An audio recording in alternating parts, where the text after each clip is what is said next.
नमस्कार। ईडी समाचार में आपका स्वागत है। चारों तरफ ईडी की धूम है।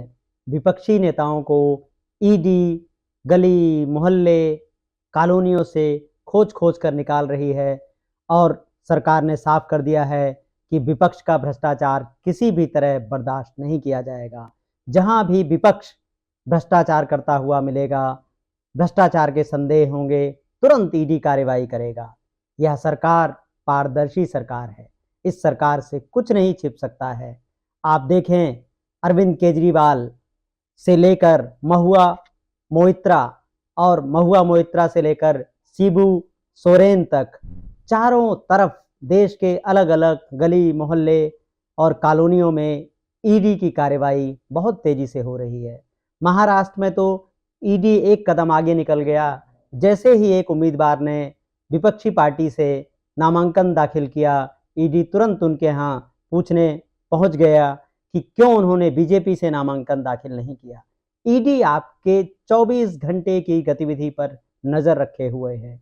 भारत एक ईडी प्रधान राष्ट्र बन गया है। ईडी ही ईडी चारों तरफ है। लेकिन ईडी परेशान क्यों है?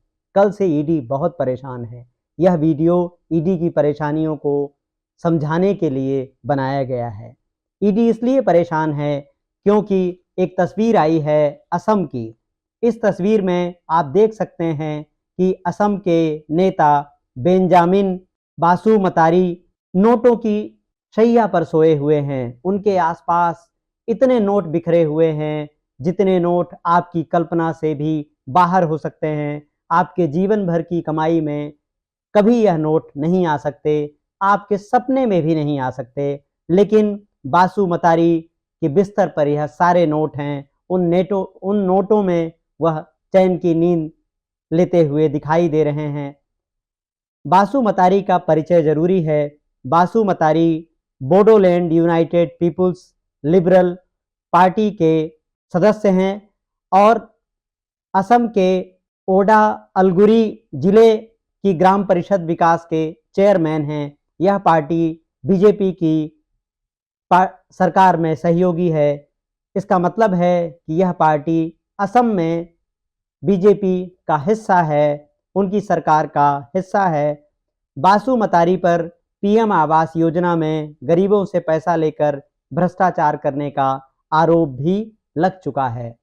अब आप समझें कि ईडी की परेशानी क्या है। बासुमतारी का घर का पता नहीं मिल रहा है। उनकी लोकेशन ट्रेस करना बहुत मुश्किल है। सरकार ईडी से कह रही है कि जाओ लोकेशन पता करके लेके आओ, लेकिन ईडी करे तो क्या करे। आपको याद होगा गोदी मीडिया ने कैसे नोटबंदी के बाद 2000 के नोटों का स्वागत किया था।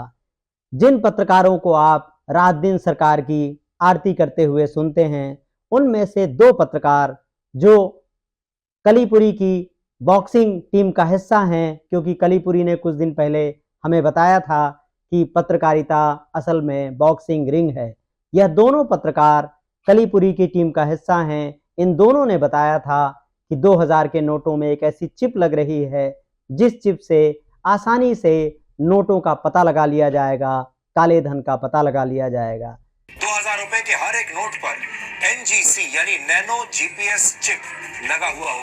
आगे चल के सरकार ने नहीं बताया कि वह चिप कहाँ गई, वह चिप लगी कि नहीं लगी, क्योंकि यह दोनों पत्रकार सरकार के सबसे भरोसेमंद पत्रकार हैं। इसलिए इन पर अविश्वास नहीं किया जा सकता। जब उन दोनों पत्रकारों ने कहा कि चिप लग रही है, इसका मतलब सरकार ने ही उनसे कहा होगा कि चिप लगने की खबर को जनता तक पहुंचाइए। आपको याद रखना चाहिए, कुछ समय पहले प्रधानमंत्री ने एक सभा में कहा था कि मीडिया उनकी खबरें नहीं दिखाता है। मीडिया अगर उनकी खबरें दिखाएगा तो हड़कंप मच जाएगा। और आपको जानकर के आनंद होगा, मेरे तेलंगाना के भाई बहन, हमारे मीडिया वालों के लिए ये जो मैं बोल रहा हूं वो खबरें नहीं होती है, क्योंकि अगर ये खबरें छप जाए तो बाकी लोगों को बहुत नीचा दिखाना पड़ेगा। इसलिए ऐसी खबरों को दबा दिया जाता है। इसलिए इन दोनों पत्रकारों ने 2000 के नोट के बारे में एक्सक्लूसिव जानकारियां आपको दी थी कि वो चिप लगी नोट तक कैसे सरकार और ईडी सीबीआई पहुंच सकते हैं।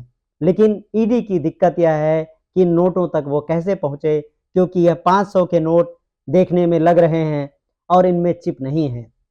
यकीन मानिए, अगर यह 2000 के नोट होते तो ईडी अब तक पहुंच चुका होता और बेंजामिन को गिरफ्तार कर चुका होता।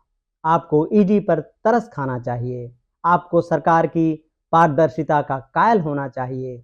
एक सरकार जो विपक्ष के नेताओं को चुन चुनकर जेल में भर रही है। आप देखें, अरविंद केजरीवाल जेल में हैं, हेमंत सोरेन जेल में हैं और जो बाहर बचे हैं वो इसी शर्त पर बचे हैं क्योंकि वो बीजेपी में आ गए हैं। जो बीजेपी से बाहर हैं, ईडी उन पर लगातार कार्रवाई कर रही है, इसलिए ताकि वह बता सके कि सरकार कितनी पारदर्शी है। हमें आशा करनी चाहिए कि जैसे ही ईडी को इनके घर की लोकेशन मिल जाएगी, जैसे ही ईडी को इनके घर का पता मिल जाएगा, इनको गिरफ्तार कर लिया जाएगा और इनको किसी भी सूरत में छोड़ा नहीं जाएगा। आपको पता होना चाहिए कि हेमंत बिश्व शर्मा जो असम के मुख्यमंत्री हैं, पहले कांग्रेस में ही थे। उन पर भ्रष्टाचार के बड़े बड़े आरोप लगाए गए।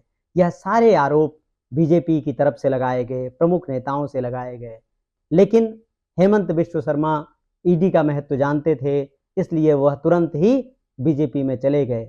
बीजेपी में जाते ही वॉशिंग मशीन से उनको धो करके एक ऐसा नेता बना दिया गया जिसे असम का मुख्यमंत्री बनाया गया।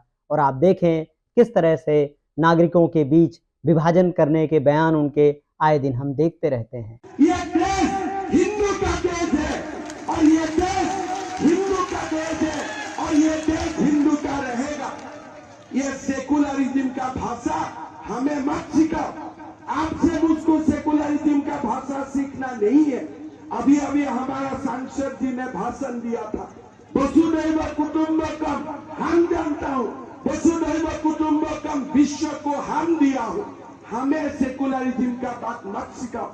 सेकुलरिज्म का मतलब ये नहीं है कि आप राम मंदिर को तोड़ के आप बाबर का नाम में मस्जिद बनाएगा, इसको सेकुलरिज्म नहीं बोलता है। मोदी जी छत्तीसगढ़ को अपना दिल से प्यार करता है, इसके लिए हमें कोई सबूत का जरूरत नहीं है। तो कैसे हेमंत बिश्व शर्मा बदल गए, ईडी के राडार से बाहर आ गए। अब बेंजामिन की बारी है। यकीन रखिए, यह सरकार पारदर्शी है। अगर आप बीजेपी में हैं, अगर आप सत्ता में हैं, तो आप तक कोई ईडी या सीबीआई की टीम नहीं पहुंच पाएगी। आप रक्षा कवच का हिस्सा हैं। आप वॉशिंग मशीन स्कीम के तहत आते हैं, इसलिए आप एंजॉय कीजिए। मन हो तो चुनाव लड़िए और ना हो तो कह दीजिए कि इस साल चुनाव लड़ने का मन नहीं है। जैसे बीजेपी के 100 से अधिक सांसदों ने लिख करके दिया है कि उनका इस साल चुनाव लड़ने का मन नहीं है। नमस्कार, ईडी समाचार समाप्त हुए।